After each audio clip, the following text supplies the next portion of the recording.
इस कार्यक्रम को जॉयस मायर मिनिस्ट्रीज के मित्रों और भागीदारों द्वारा संभव बनाया गया है। आपको हर रोज ड्राइव करके काम पर जाने से डरना नहीं चाहिए। आपको बर्तन धोने से, कपड़े धोने से डरना और ग्रोसरी स्टोर जाने से डरना नहीं चाहिए। वास्तव में आप इसका आनंद ले सकते हैं। आप कह सकते हैं, खैर मुझे बताओ कैसे। मैं बताऊंगी।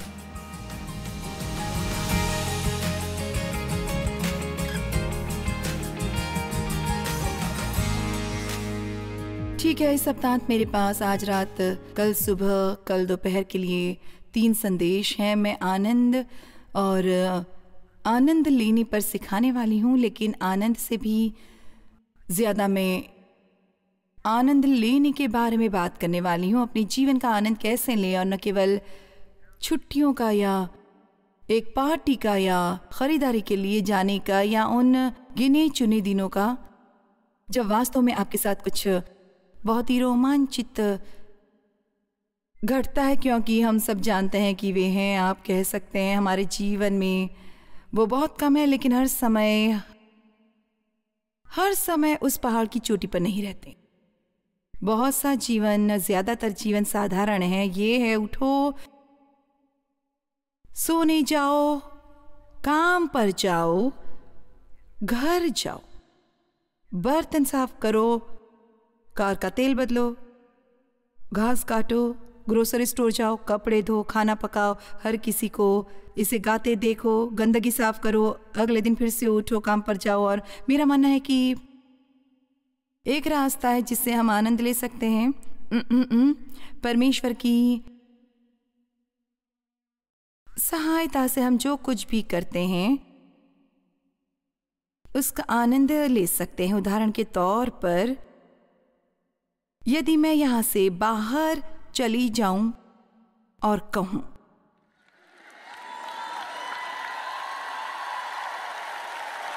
आप में से कितने ट्रैफिक में काम पर जाते हुए ड्राइविंग का आनंद लेते हैं? कितनों को कपड़े धोने में आनंद आता है? कितनों को घर की सफाई करने में आनंद आता है? परमेश्वर आप दोनों को धन्य करे जिन्हें सफाई करना पसंद है। ग्रोसरी स्टोर का क्या, कितने लोग ग्रोसरी स्टोर में आनंद लेते हैं? जैसे कि आप जानते हैं, मैं सुबह जल्दी उठने वालों में से नहीं हूं, और इसलिए जब मैं उठती हूं तो मेरा पहला विचार ये नहीं होता कि बिस्तर से कूदकर बाहर आऊं और कहूं गुड मॉर्निंग एवरीबॉडी। मुझे ईमानदारी से कहना चाहिए, पहले मुझे लगता है, ओह मेरे खुदा, मैं उठना नहीं चाहती। हाँ, मैं उठना नहीं चाहती। लेकिन परमेश्वर मुझे कुछ चीज़ें दिखा रहा है जो कि सप्ताह में आपसे शेयर करूंगी, जो कि मुझे लगता है आपके जीवन में कुछ चीज़ें बदल कर रख सकती हैं। कुछ हफ्ते पहले मैं एक दुकान में थी। ये एक कपड़े की दुकान थी और वहाँ वास्तव में मेरा हिसाब कर रहे थे। वहाँ कुछ एक महिलाएं कुछ इस तरह से यहाँ पीछे खड़ी थी, और मैं कहूँगी कि वो बुज़ुर्ग महिलाएं थी, लेकिन शायद वो लगभग मेरी ही उम्र की थी, इसलिए मैं ये नहीं कहूँगी। चलो कहते हैं कि वो बुजुर्ग दिखती थी और मैं नहीं, इसलिए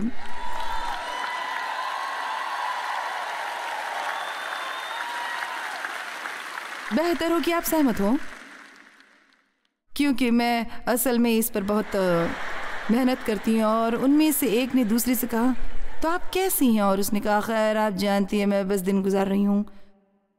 और फिर उसने दूसरी से कहा, और आप कैसी हैं? और उसने कहा, हाँ मेरे लिए भी वैसा ही है, दिन गुजार रही हूँ। और मैंने सोचा कि आप जानते हैं, ये वास्तव में दुखद है, लेकिन बहुत से लोगों की यही कहानी है।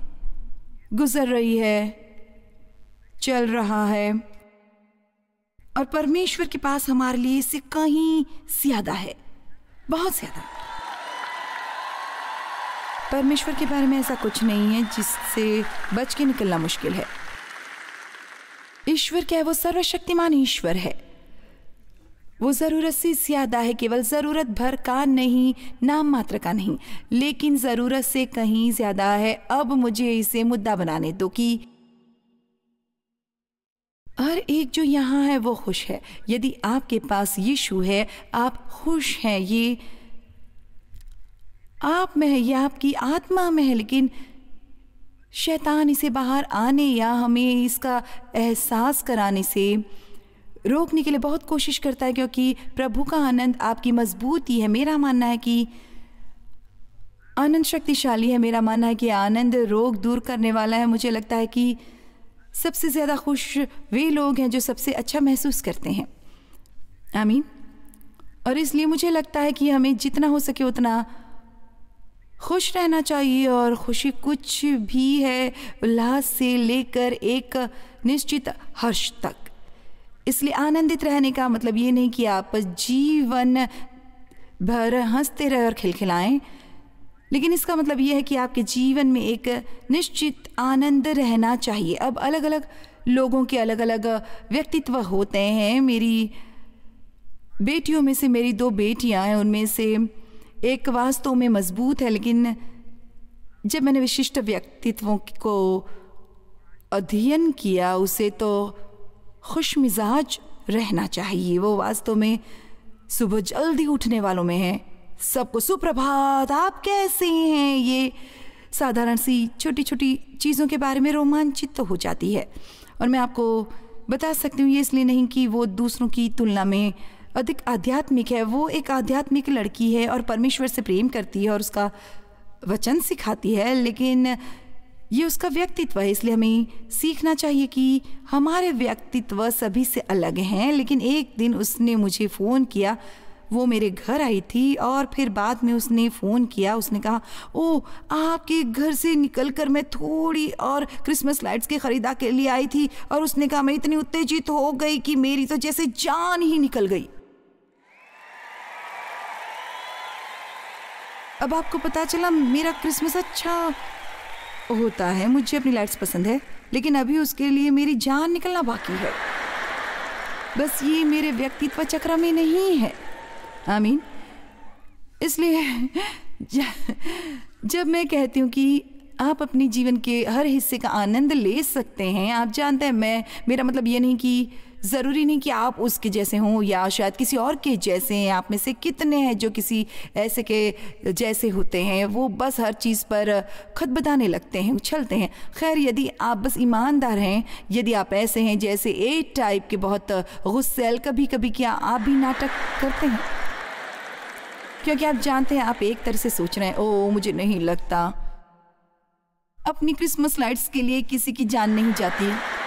खैर, वो करती है।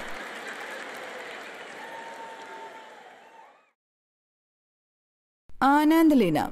आपसे एक सवाल पूछती हूँ, क्या आपको अपने बच्चों को खुद में आनंदित होते देखकर खुशी होती है? ठीक है, तो क्या उन्हें दुखी और निराशा में देखकर और बड़बड़ाते और शिकायत करते और बड़बड़ाते और डरते और चिंता करते और बेताब होते देख आपको खुशी होती है? खैर, यदि हम इंसान होने के नाते अपने बच्चों के बारे में ऐसा महसूस होता है, आपको क्या लगता है कि परमेश्वर कैसा महसूस करेंगे? और एक समस्या जो लोगों को होती है, सब लोगों को नहीं लेकिन कुछ लोगों को, मुझे ये समस्या थी, मैं वास्तव में ये नहीं सोचते या जानते नहीं है कि परमेश्वर को उनका अपने जीवन का आनंद लेना मंजूर है। अब मैंने एक तरह से अपना बचपन खो दिया। मुझे वो अच्छे से करने को नहीं मिला क्योंकि मैं एक अपमानजनक स्थिति में थी और मेरे घर में कोई भी खुश नहीं था।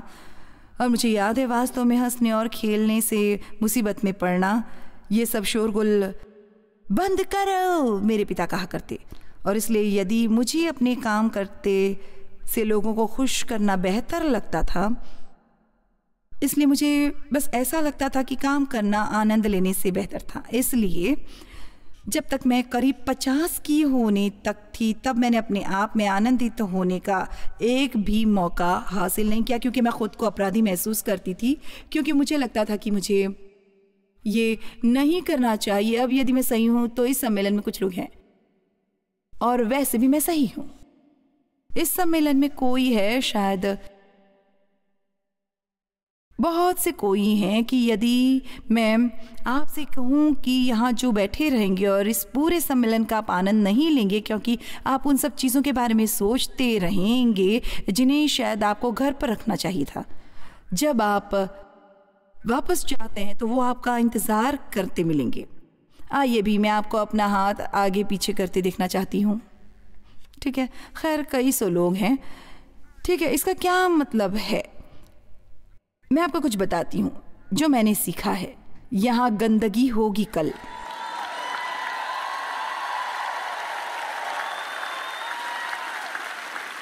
अब मुझे नहीं लगता कि इसे वहाँ हमेशा बने रहने की ज़रूरत है, लेकिन इसका मतलब ये नहीं कि आप कभी काम से छुट्टी नहीं ले सकते। यदि आप छुट्टियाँ लेते हैं और ऐसी चीज़ें करते हैं जो आपको आनंद देती है, तो वास्तव में आप अपना काम बेहतर और ज़्यादा कुशलता से करेंगे।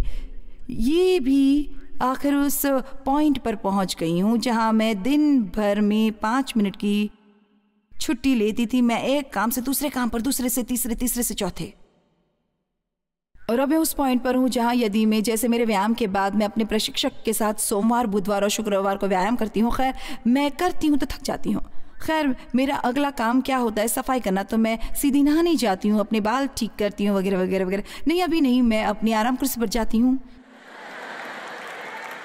और वहाँ से 5-10 मिनट बैठती हूँ और व्यायाम से उभरती हूँ और फिर से अगली चीज़ पर जाती हूँ।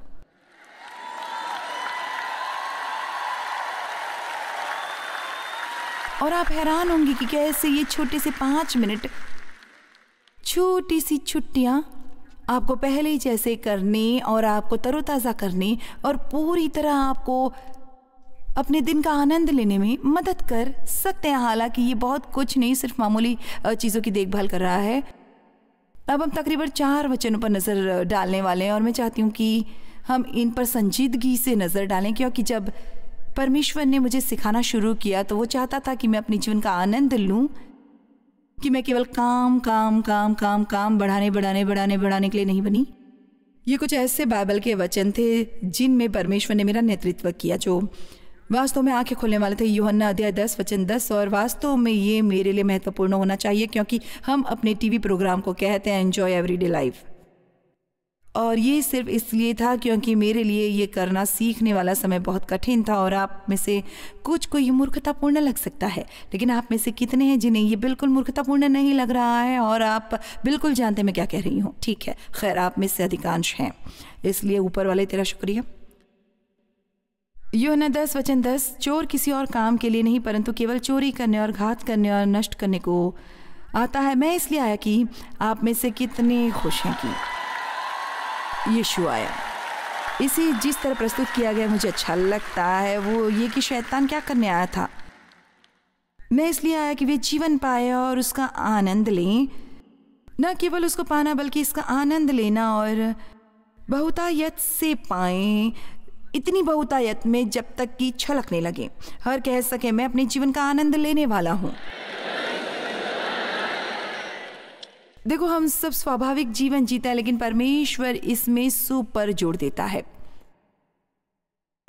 आप साधारण रह सकते हैं, आपको समस्या भी हो सकती है और फिर भी आप आनंद उठा सकते हैं। मैं ये कैसे कर सकता हूँ? आज रात हम दृष्टिकोण के बारे में थोड़ी बात करेंगे, क्योंकि हम ज़्यादातर जीवन को देखने का फैसला कैसे करते हैं और ये फैसला हमें करना है आज ही। आमीन।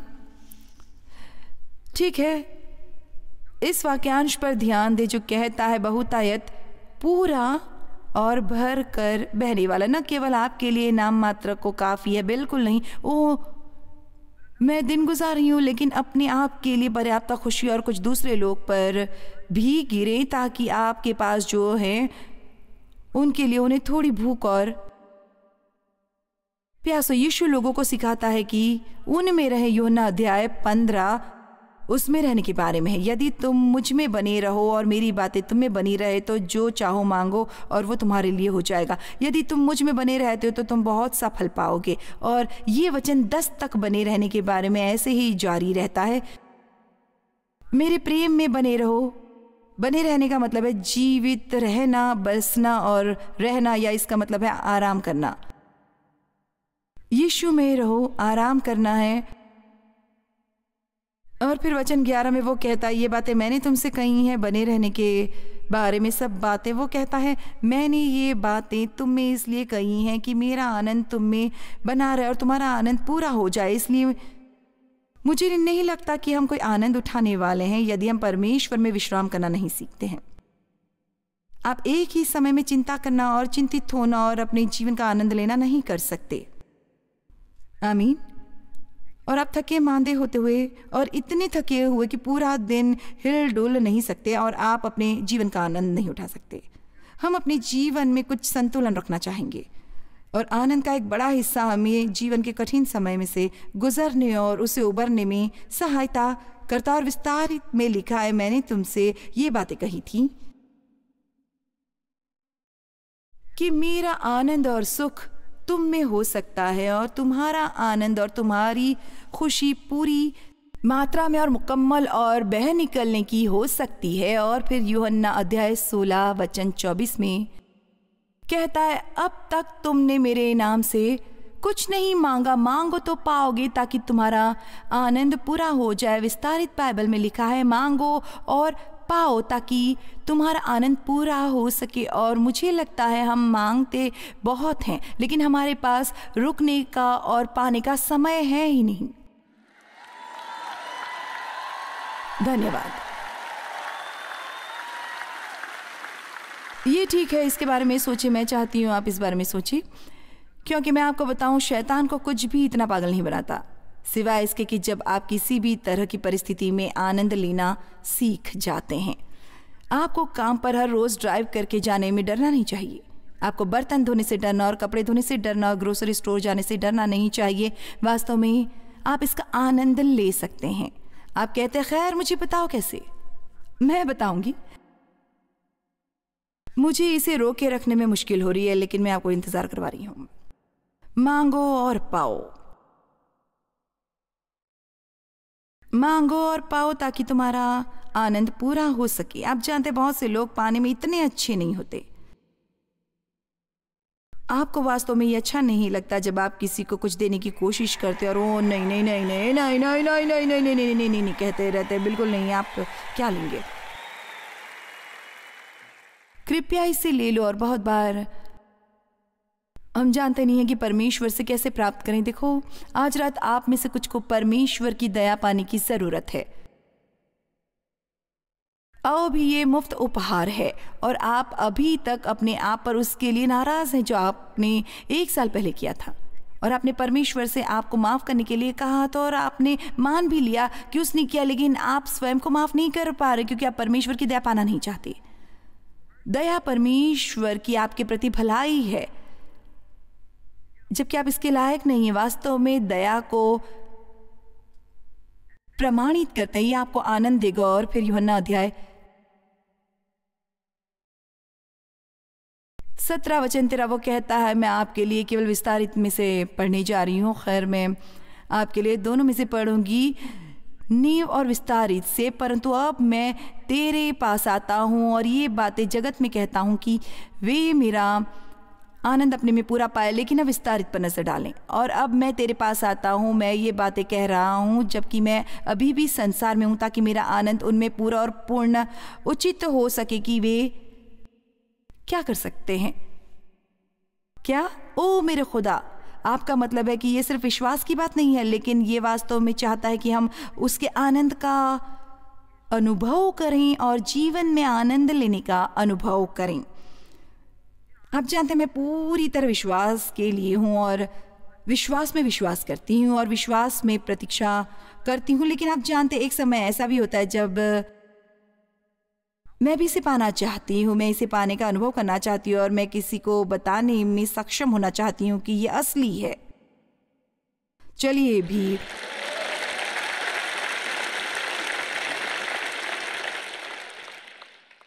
मैं चाहती हूँ कि मेरी खुशी उनमें पूरी हो और मेरा आनंद उनकी आत्मा में पूर्ण समा जाए। हमें क्या लगता है कि यीशु कितना खुश है?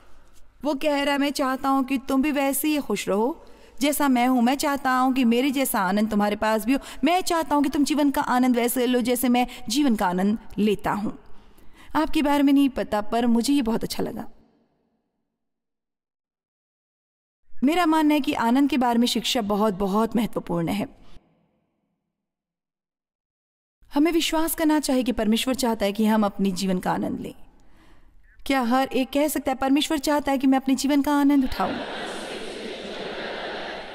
लेकिन जाहिर है कि हम छुट्टी पर नहीं रह सकते। आप में से कुछ वैसे भी उसका भी आनंद नहीं उठाते क्योंकि आप छुट्टी लेते हैं अपनी समस्याओं के बारे में चिंतित होने के लिए।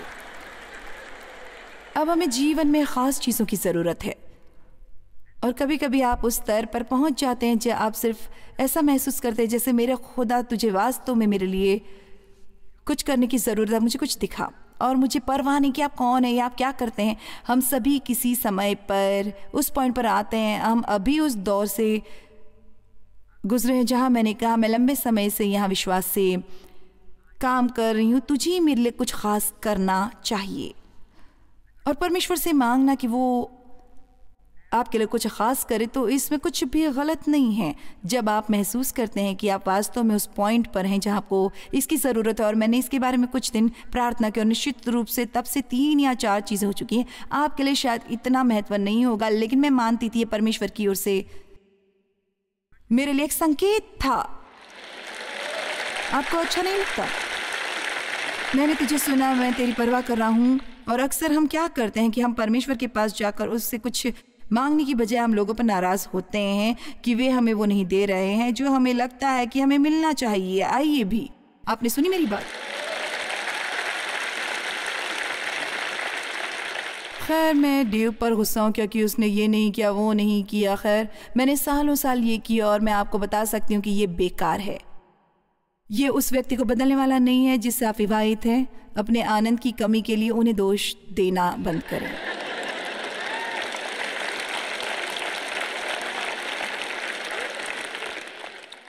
एक बार परमेश्वर ने मुझसे कहा अपने आनंद के लिए देव को जिम्मेदार ठहराना बंद करो। दबाव भी ये किसी को मुक्त कर सकता है। मैं बहुत लंबे समय से इस पर नहीं सीखा पाई हूँ और ऐसे ही एक सम्मेलन के बाद एक महिला मेरे पास आई और वास्तव में मुझे धन्यवाद दिया कि मैंने उसके जीवन का आनंद लेने की अनुमति दी। और मुझे एहसास है कि यहाँ भी ऐसे कुछ लोग हो सकते हैं क्योंकि ये पूरे दिल से विश्वास की बात है कि परमेश्वर मुझे अलग अलग जगहों पर सिखाने के लिए जो देता है वो उस स्थान के लिए उचित समय में सही वचन है। और आज रात यहाँ लोग हैं जिन्हें इसकी सख्त ज़रूरत है। जैसा मैंने कहा, मैं लगभग 50 की थी इससे पहले कि मैंने सीखना शुरू किया कि परमेश्वर वास्तव में चाहता था कि मैं अपने जीवन का आनंद लूँ। और मुझे याद है एक रात काउच पर लेटी हुई थी और मैंने एक मूवी देखी और मैंने पूरा दिन काम किया था और मैं हमेशा से बहुत मेहनती रही हूँ और मैं कुछ पॉपकॉर्न खा रही थी और वहाँ लेटे हुए मुझे ऐसा लगा कि मुझे अपने अंदर अपराध का अजीब सा एहसास हुआ। क्या आपने कभी ऐसा महसूस किया है जब आप आराम करने की कोशिश करें या स्वयं का आनंद लेने की कोशिश करें, जैसे आप जानते हैं मुझे करना चाहिए, मुझे करना चाहिए, मुझे करना चाहिए या मुझे नहीं करना चाहिए। और मैंने कहा परमेश्वर मैं क्यों हर वक्त इससे गुजरती रहती हूँ? उसने कहा क्योंकि तुम्हें नहीं लगता कि तुम अपने आप का आनंद लेने लायक हो।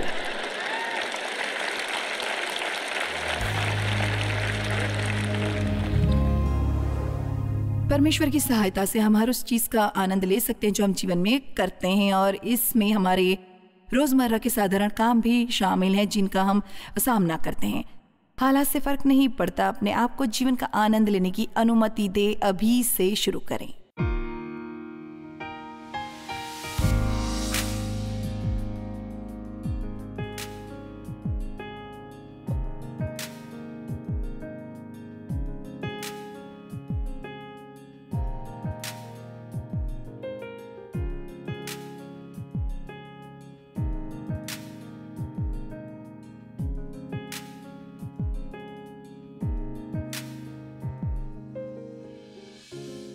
इस कार्यक्रम को जॉयस मायर मिनिस्ट्रीज के मित्रों और भागीदारों द्वारा संभव बनाया गया है।